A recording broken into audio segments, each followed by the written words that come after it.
Hello there. As we all know, there's a lot of curiosity about the Innova Hycross, which is a new avatar of the Innova that's going to be unveiled in India in 2 days and properly launched in January of next year. Now, the Innova Hycross is the third generation of the Innova, but it is remarkably different from the previous generations of the car. It was unveiled in Indonesia a few days ago as a global debut, and I've managed to get hold of some of the details through a brochure of the Indonesian car, which is actually going to be exactly the same car that's going to be launched in India in a couple of days. So let's look at some interesting details of the car from this brochure right here. So in Indonesia, it's called the Innova Zenix, but we know that in India, it's going to be called the Innova Hycross. So Toyota is going to use the same high starting sound for all their hybrid vehicles. The Hyrider came first, and now it's the Hycross. Now, it's a fifth generation electric vehicle from Toyota. So if a lot of you know, Toyota started producing hybrid electric cars way back in the year 2000, and I've seen these in California in those days. And the first generation Prius was the first hybrid electric car from Toyota, and that looked very odd, and a lot of jokes were made about it. And then there was a second generation Prius soon thereafter, and both of these cars delivered stunning fuel economy. And then Toyota started extending the second generation onto the Camry, the Highlander, and a few other vehicles at that point. They were all big hits because of the improved fuel efficiency, but these were somewhat mild compared to the kind of hybrids we get today. So the hybrid technology from Toyota has evolved over the years, and now we are on to its fifth generation. It's really sophisticated. Because the paradigm has changed to that of a strong hybrid. And what does a strong hybrid really mean? Is it's got a bigger battery than the first generations of the hybrids, and also it's got technology that can combine the power coming out of the battery and the power coming out of the motor in a very, very innovative way. So the petrol engine and the electric power from the battery and the electric motor are seamlessly merged using an eCVT. So we'll talk a bit more of the details, but the one thing that this brochure makes clear is the Innova is going to come with 8 years and 160,000 kilometers battery warranty. So that should give us a lot of peace of mind, because typically we'll keep cars for, say, 6 or 7 years at the longest, and an 8-year warranty on the battery means that if the battery does get too weak or dies during that time, it will be replaced by the manufacturer. So that's fantastic. Now let's look at a few other special aspects of this car. Now, this Innova has always been an MPV, right? As a multi-purpose vehicle, also called a minivan. But now this new Hycross looks like a crossover SUV. So that's another reason why it's called a Hycross. So it's got a more flat and steep front. So that makes it look much more like an SUV rather than an MPV. It's got LED headlamps. That's fantastic. And DRL and fog lamp. So that means you can actually get a version that's got full LED lights all over the front, which is really good, because a lot of cars do have the headlights in LED, but then their fog lights or their DRLs tend to be something else. It's got an 18-inch alloy wheel that you can probably get in the highest version of the Innova when it does come to India. Now, 18 inches may not always be a good thing, because if you remember, when the current Innova was launched way back in 2016-17, at first they had an option of 17-inch wheels on some variants and 16-inch wheels on the others. And a lot of people complained about the 17-inch wheels actually providing a harsh ride as well as sometimes damage to the tires that happen because of the heavy weight of the car. And the configuration of a tire size and wheel size. Now this is even bigger. This is actually 18 inches. So let's see how that holds up. But it shouldn't be a problem because we've got a lot of cars these days that have 18-inch 18-inch alloy wheels of similar size, or even smaller cars with 18-inch alloys. It's also got power back door with voice command. That's fantastic. So basically what that means is if you could actually go to the back of the car and ask the boot to open just with your voice, and it would actually open the boot of the car. That seems to be quite interesting because a lot of manufacturers do provide the ability to actually wave your feet under the car and so on, and that's usually kind of optical sensing, and this one actually is voice recognition. So that is really advanced. I don't think there's a lot of many cars that actually provide that today in India. Now let's take a look at the Innova finally. Now here it is. It really does look like an SUV from the front. If you see the flat bold face, the big air dams, the aggressive lower bumper, and the steeply raked screen front windshield, and those big spaces above the wheels, it does look like an SUV. In fact, from this angle, you would almost say the front three quarters that it is an SUV.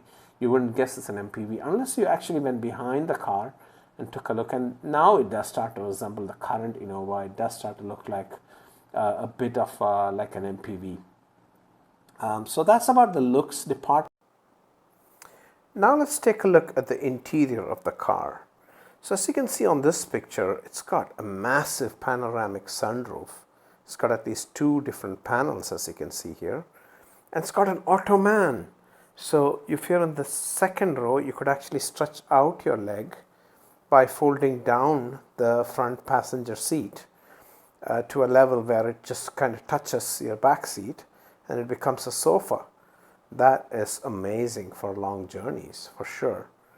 And of course, it's also showing the third row. And you can see the roof-mounted AC vents over here, right in the middle of the screen. And you can see there are roof-mounted AC vents on the sides of the car, even in the third row, which is fantastic.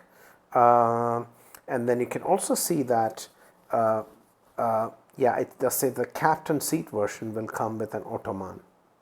So that's probably going to be reserved with certain variants. The variants on this brochure are the variants in Indonesia, which will have to be mapped to the variants in India. Most likely in India, just like in the normal Toyota nomenclature, we should get a G variant, which should be the base.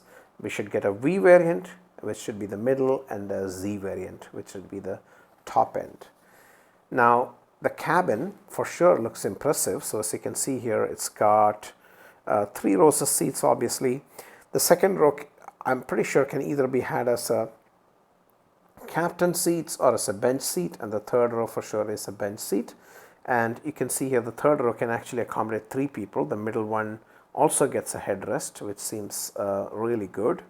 Wireless charging, that's fantastic. So and also it's not in a very remote corner under the front dash that many cars have. It seems to be right in the middle of the front armrest, or underneath the front armrest, which is a great place to keep the phone secure and not have it sort of move around while you're traveling. Leather seats, which is great. I think we'll probably get slightly different colored seats in India compared to what they see in Indonesia. We have a fetish in India for lighter colored seats, or at least tan brown color and not all black, for most people. Obviously, we just talked about the panoramic sunroof. That seems really impressive. Multi-panel.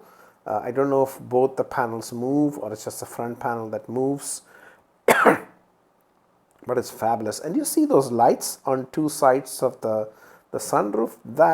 Those are ambient lights and probably can take different colored lights as well. and that would look fantastic in the night. If you imagine you're driving on a dark road with the sunroof open, the moon shining through there, and then these ambient lights on both sides which really adorn the sunroof. A great looking, new looking dashboard. It's got this waterfall design, but it's not really quite narrowing down as much from the top to the bottom as some other cars do, and that's because it's got a dashboard mounted gear shifter. It's an automatic car, but you still need to have a shifter to move from park to neutral to drive to brake modes, and that shifter is actually mounted on the dashboard. So that means you save a lot of space in between the front seats. The front seats can actually be closer together and they can be wider compared to otherwise. You got that fantastic looking steering wheel. It's not really a flat bottom, but the way the metal rims look inside the metal fitting, it does make it look like it's a flat bottom steering. And then you've got the new steering wheel. We just talked about it. It's got paddle shifters on the steering wheel, so you can actually see the paddle shifters a little bit in this picture. Paddle shifts are fantastic. I believe that the Innova is going to come with 10-step CVT. So although it's a continuously variable transmission, it's going to simulate as though it's a 10-speed gearbox. So as you accelerate, it will actually step you, especially in the sport mode, through 10 different gears, one after the other. So you almost feel like you're swapping the gear cogs as you go, but in reality, you're actually just, it's just a continuously variable transmission that is pretending to be a torque converter type transmission. But that should still be very interesting. I don't think there's any cars that have 10 speed in recent times, except some vehicles from GM in the US and so on. So I think this is going to be a lot of fun to drive with 10-speed transmission. 10-inch head unit. I think we might get maybe a slightly different head unit here now that in India Toyota is using the Maruti 9-inch headset in the Hyrider. So my guess is that might be the one we get rather than this Toyota 10-inch that you see here. And then of course we also have the ambient lights all over. Illumination in the front panel should look really good at night. You've got electronic parking brakes. That is really good because you have the gear. It seems to be mounted right next to the gear shift lever, which is actually on the dash, and so the electronic parking brakes also there, so you don't have to waste space with a manual handbrake lever anymore. A 7-inch multi-information display, so the center part seems to be digital and the sides seem to be analog. I actually hate this type of setups because the digital piece is beautiful, but then the analog pieces actually sort of take away from that elegance. I'd much rather prefer the Audi design, which is a full digital cockpit end to end, and you can actually simulate multiple meters or measure dials in the same digital cluster. Digital auto AC, so that's fantastic. Looks like for sure it does at least dual zone.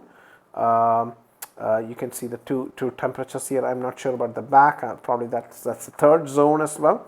Now look at that color, that gray color. That looks fantastic, and it looks even more like an SUV than the white color did.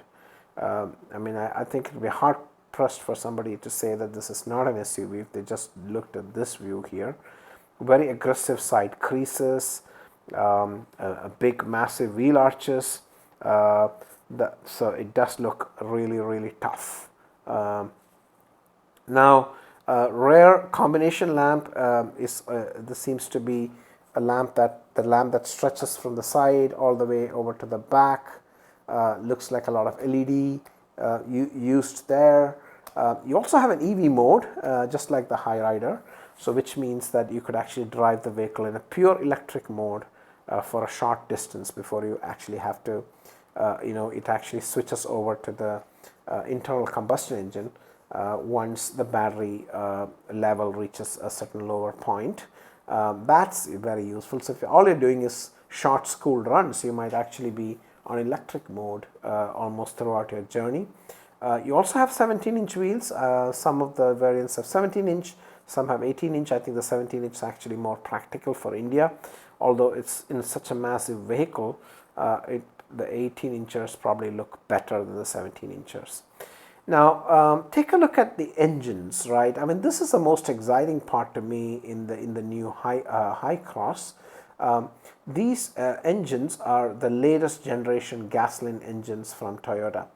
10-inch dual RSC, 10-inch head unit, electric parking brake, and the new gasoline engine. Wow, I mean, that all of that combines to a really nice value proposition. This gasoline engine is a 2-liter engine. The one in the High Rider is a 1.5-liter 3-cylinder, and this one is a 2-liter 4-cylinder engine that you get in the Hycross. I think that is probably a better proposition than the 3-liter. In addition to the gasoline, you also get a hybrid motor working through with the battery, and we'll come to that in a minute. And some types, like the G type, seems to get just 16-inch alloy wheels. Probably we might in India get 16 and 17 in my view. Maybe the lower G variant will have 16 and the upper V and Z will have 17. I don't think we'll get 18 in India given the state of our roads. We need more buffering. Great to see Toyota come out with 6 airbags. So that is really good from a safety perspective. We are going to be going on a lot of long distance trips if you're going to be buying one of these, and it's great to have that comfort of having airbags. Vehicle stability control, really important for such high riders or high riding cars. Hill start assist in all variants. Isn't that fantastic? Because with the CVT sometimes, unless you have that, there is a risk of a bit of a rollback. So it prevents that. You have a panoramic 360-degree view on some variants, probably just the top variants. That is another fantastic addition. I don't think the High Rider has that, so the Hycross does get the 360-degree cameras. It's got a lot of advanced driver assistance features, starting with a blind spot monitor, so you actually see the blind spots behind, but more importantly, all of these ADAS features such as pre-collision system. So if the car is actually going to be colliding with another car in front, it will apply brakes quickly to prevent the collision. Dynamic radar cruise control, that's going to be really useful on those long journeys. This helps you to keep a certain distance behind the car in front of you. Lane departure assist, well, wherever the lane markings are good in India, I think this should work very well. And then automatic high beams to make sure that if it's very dark, it does turn on the high beams automatically. The whole Innova Hycross is based on TNGA, the Toyota New Global Architecture. So this is a front-wheel drive architecture that supports both, regular gasoline cars as well as hybrid cars.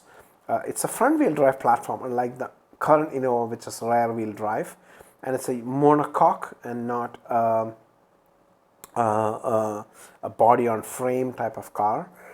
What this does is releases a lot of space compared to the current Innova, because the current Innova is rear-wheel drive. It's a ladder frame construction, which means the actual passenger compartment is relatively smaller compared to a monocoque type of platform. So what this does is it reduces weight significantly. I would not be surprised that even with the additional weight of the batteries, the new Innova is much lighter than the current one. The current one is actually based on the Hilux pickup, so it's got very solid ladder frames type of chassis, which can be very heavy. So this one's going to be lighter without necessarily compromising strength, because these monocoque cars nowadays can do almost everything that the big ladder frame SUVs could do in the past. So even the Jeep is gone to monocoque for many of its off-road vehicles, including the Jeep Compass, of course, as well as the Cherokee, the Grand Cherokee.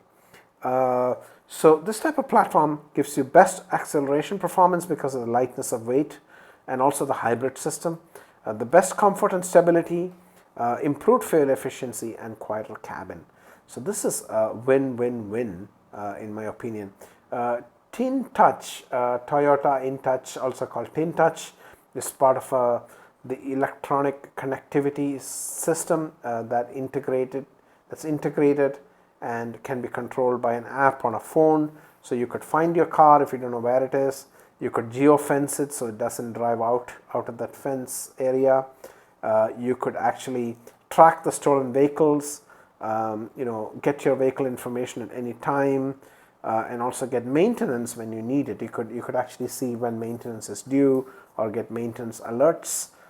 You could get a lot more updated information on your trips if there's any traffic disruptions and so on.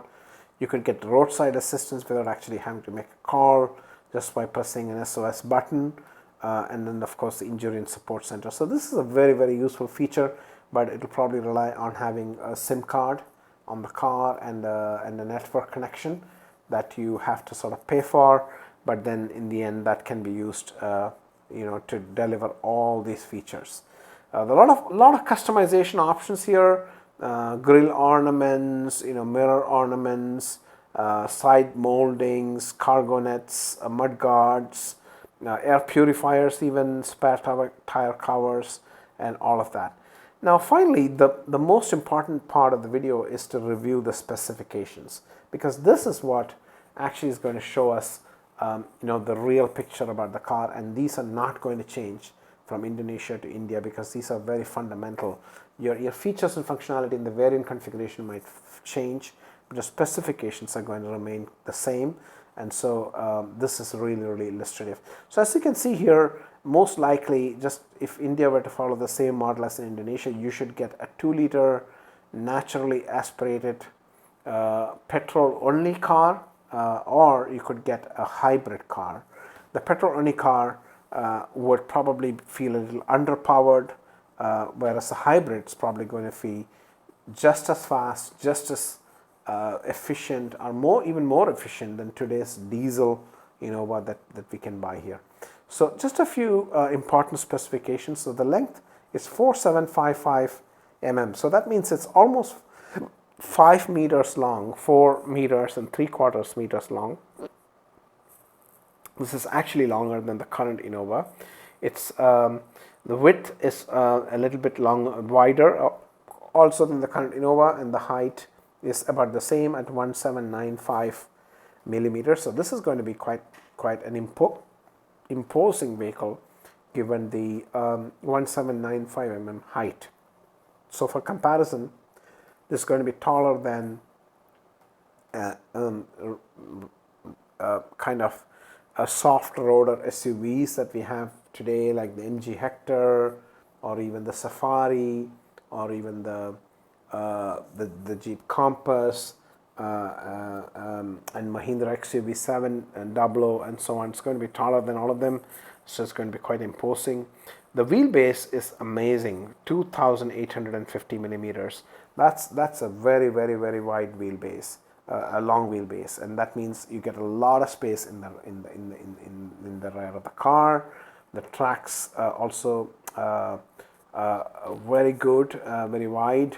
Now if you look at engines and performance, now you have the naturally aspirated engine in the petrol only variant called the M20A FKS, and then the one in the hybrid is called the M20A FXS. So they are very closely related. They are both 4-cylinder 16-valve dual overhead camshaft chain drive dual VVTi engines. This is technology that Toyota has been using since 1998. So the engine technology is nothing new, but what's really new is the hybrid technology in its 5th generation. So it's a 2-liter engine. If you look at the bore by stroke, it's 80/97, so it's a long stroke engine. It's not a squarish engine at all. Compression ratio is 14:1, so the compression ratios these days that they're able to achieve is quite good, quite high on these petrol engines. The fuel system is a direct injection system. So that's fantastic. The most impressive thing about this car is the fuel tank capacity. So look at that, 52-liter fuel tank, and the rumored fuel efficiency is anywhere between 20 and 23 kilometers a liter for this Innova.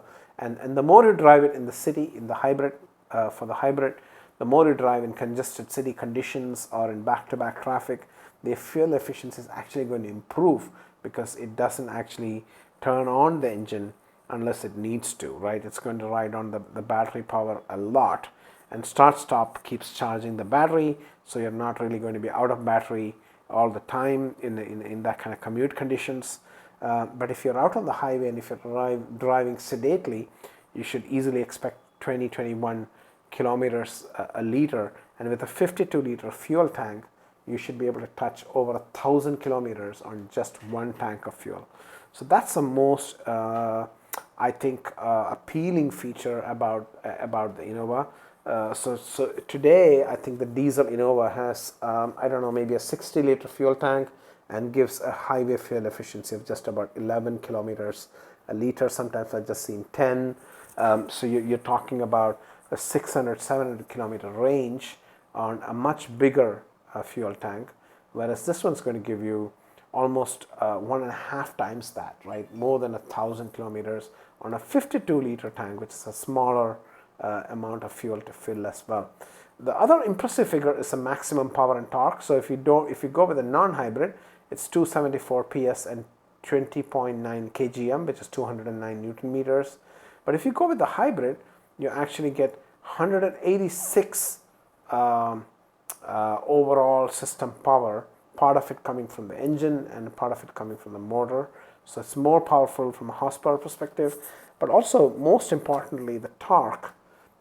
Just the engine is going to provide 191 Newton meters, and then the battery is going to provide 210 Newton meters. Now all of this doesn't all happen at the same time. The peak torque of the engine comes at a different RPM than the peak torque of the battery, but overall I think we can easily expect performance that's very similar, and the punchy performance that we are used to so much in the existing diesel Innova. Some of the specifications: the transmission system is CVT on the petrol, and eCVT on the hybrid. It's a two-wheel drive, of course, front-wheel drive vehicle, unlike the current Innova, which is rear-wheel drive. You've got the McPherson strut and torsion beam at the rear. The torsion beam at the rear is a bit of a disappointment. I would have expected multi-link for a car of this category. The good thing is we do have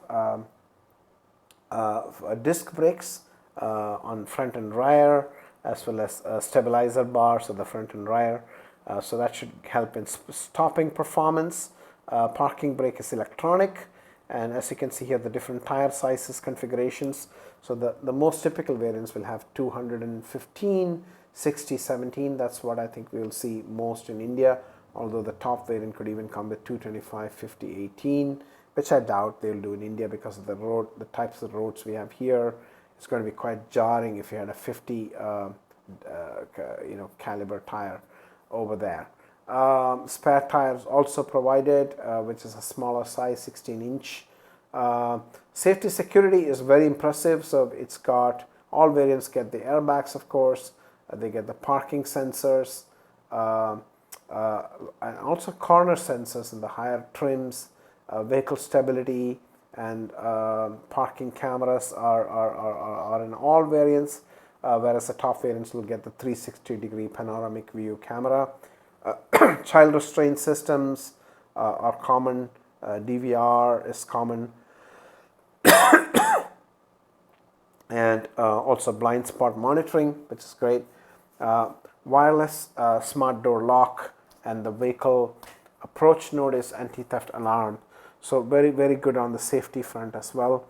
So this looks like it's going to be a really, really interesting car to reach the Indian shores. Given the massive appeal that Innova has in India, I'm pretty sure the Hycross will attract a lot of customers. It will be a big bestseller for a long time to come.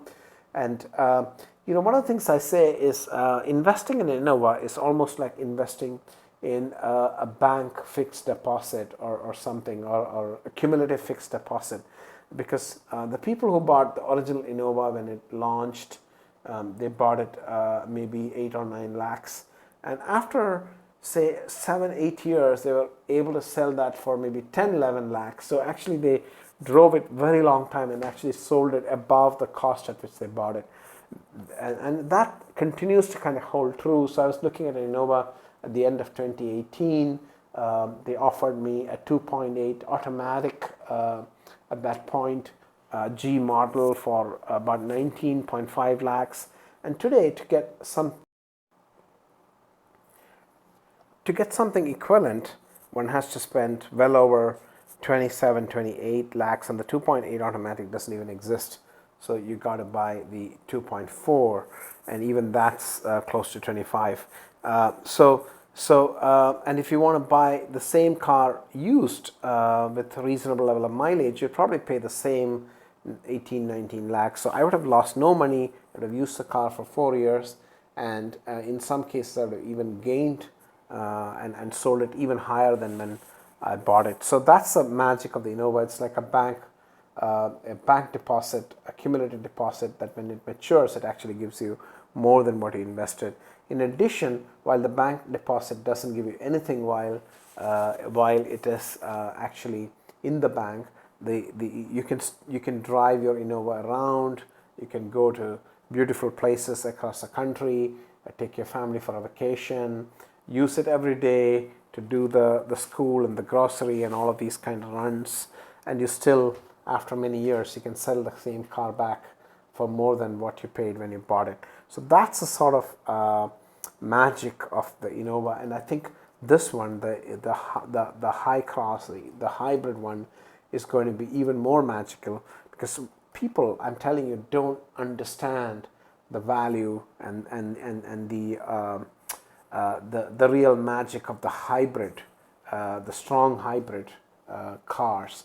When people found out about diesels, initially they were very reluctant in India back in the late 2008, 2009 time, and then it just took off because people found these modern diesels were not noisy, not smoke emitting, not rough. They were actually quite smooth, and they gave better mileage, much better mileage than petrol.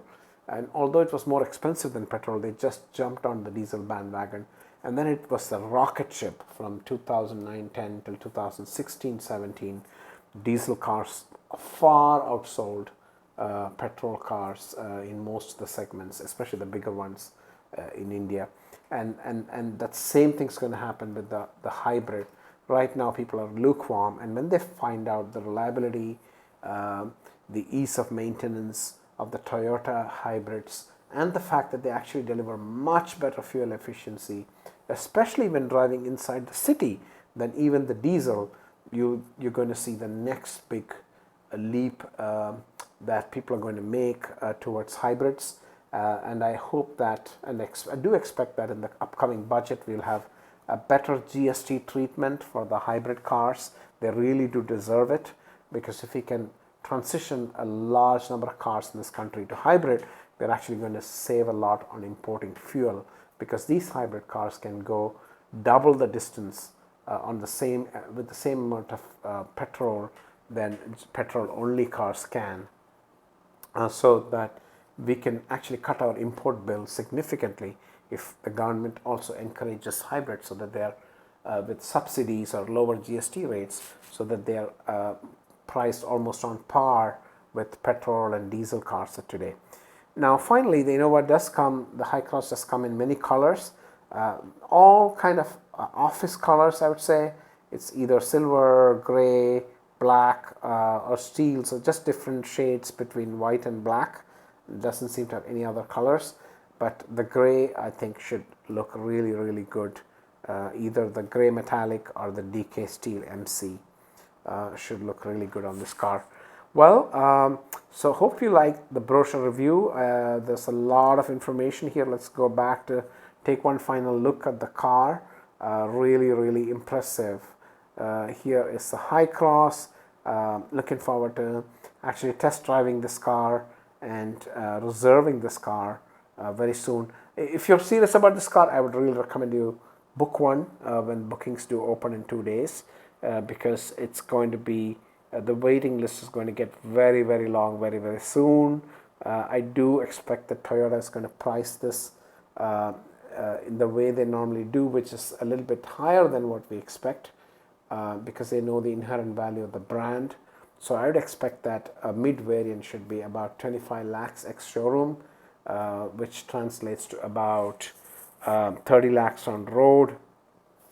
And for that kind of pricing, it's only a little bit higher than the XUV 700 higher end versions, right? Automatic, petrol, AX7L. It's probably going to cost you in the higher 20s. This is a bigger vehicle, and it's much more frugal from a fuel consumption perspective. It's going to be just as fun to drive, because although it doesn't have that turbo petrol motor, it does have the battery pack and the electric motor boosting the petrol motor in most conditions, and that should give this vehicle quite a nice driving experience, which should be just as interesting as an XUV 700. So I do expect that the waiting lists are going to get filled very, very fast, and so it would be good to get on those the booking lists sooner rather than later. All right, hope you enjoyed this video, and if you did enjoy it, like and subscribe. Bye bye.